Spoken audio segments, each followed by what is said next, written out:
Tattercoats. In a great palace by the sea, there once dwelt a rich old lord, who had neither wife nor children living, only one little granddaughter, whose face he had never seen in all her life. He hated her bitterly because at her birth his favorite daughter died. And when the old nurse brought him the baby, he swore that it might live or die as it liked, but he would never look on its face as long as it lived. So he turned his back and sat by his window, looking out over the sea, and weeping great tears for his lost daughter, till his white hair and beard grew down over his shoulders and twined round his chair and crept into the chinks of the floor, and his tears, dropping on the window ledge, wore a channel through the stone and ran away in a little river to the great sea.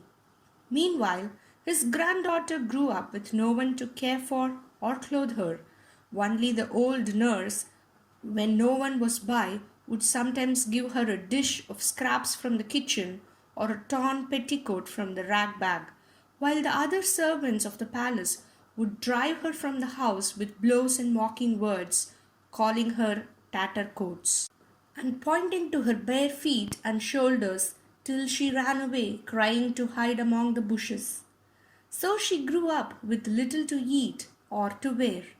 Spending her days out of doors, her only companion was a crippled goose herd, who fed his flock of geese on the common, and this goose herd was a queer, merry little chap, and when she was hungry or cold or tired, he would play to her so gaily on his little pipe that she forgot all the troubles and would fall to dancing with his flock of noisy geese for partners. Now one day, people told each other that the king was traveling through the land and was to give a great ball to all the lords and ladies of the country in the town nearby, and that the prince, his only son, to choose a wife from among the maidens in the company. In due time, one of the royal invitations to the ball was brought to the palace by the sea, and the servants carried it up to the old lord, who still sat by his window, wrapped up in his long white hair and weeping into the little river that was fed by his tears. But when he heard the king's command, he dried his eyes and bade them bring shears to cut him loose, for his hair had bound him a fast prisoner, and he could not move.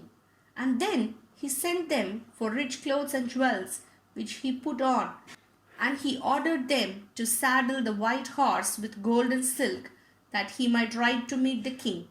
But he quite forgot he had a granddaughter to take to the ball. Meanwhile, Tattercoats sat by the kitchen door weeping because she could not go to see the grand doings. And when the old nurse heard her crying, she went to the lord of the palace and begged him to take his granddaughter with him to the king's ball. But he only frowned and told her to be silent, while the servants laughed and said, "Tattercoats is happy in her rags, playing in the goose herd. Let her be, it is all she is fit for." A second and then a third, the old nurse begged him to let the girl go with him, but she was answered only by black looks and fierce words till she was driven from the room by the jeering servants with blows and mocking words.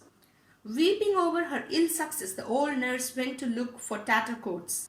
But the girl had been turned from the door by the cook and had run away to tell her friend, the goose herd, how unhappy she was because she could not go to the king's ball. Now, when the goose herd had listened to the story, he bade her cheer up and proposed that they should go together into the town to see the king and all the fine things. And when she looked sorrowfully down at her rags and bare feet, he played a note or two upon his pipe, so gay and merry that she forgot all about her tears and her troubles. And before she well knew, the goose herd had taken her by the hand, and she and he, the geese before them, were dancing down the road towards the town. "Even the cripples can dance when they choose," said the goose herd. Before they had gone very far, a handsome young man, splendidly dressed, riding up, stopped to ask the way to the castle where the king was staying. And when he found that they too are going there, he got off his horse and walked beside them along the road. "You seem merry folk, and will be a good company." "Good company indeed," said the gooseherd, and played a new tune that was not a dance. It was a curious tune, and it made the strange young man stare and stare and stare at Tattercoats till he couldn't see her rags. To tell truth, see anything but her beautiful face. Then he said, "You are the most beautiful maiden in the world. Will you marry me?" Then the gooseherd smiled to himself and played sweeter than ever. But Tattercoats laughed. "Not I. You would be finely put to shame, and so would I be, if you took a goose girl for your wife. Go and ask one of the great ladies you will see tonight at the king's ball, and do not flout poor Tattercoats." But the more she refused him, the sweeter the pipe played, and the deeper the young man fell in love, till at last he begged her to come that night at 12 to the king's ball, just as she was, with the gooseherd and his geese, in her torn petticoat and bare feet, and see if he wouldn't dance with her before the king and the lords and ladies, and present her to them all as his dear and honoured bride. Now at first Tattercoats said she would not, but the gooseherd said, "Take the fortune when it comes, little one." So when night came, and the hall in the castle was full of light and music, and the lords and ladies were dancing before the king, just as the clock struck 12, Tattercoats and the gooseherd, followed by his flock of noisy geese, hissing and swaying their heads, entered at the great door, and walked straight up to the ballroom, while on either side the ladies whispered, the lords laughed, and the king, seated at the far end, stared in amazement. But as they came in front of the throne, Tattercoats' lover rose from beside the king and came to meet her. Taking her by the hand, he kissed her thrice before them all, and turned to the king. "Father," he said, for it was the prince himself, "I have my choice. Here is my bride, and the loveliest girl in all the land, and the sweetest as well." Before he had finished speaking, the gooseherd had put his pipe to his lips and played a few notes that sounded like a bird singing far off in the woods. And as he played, Tattercoats' rags were changed to shining robes sewn with glittering jewels.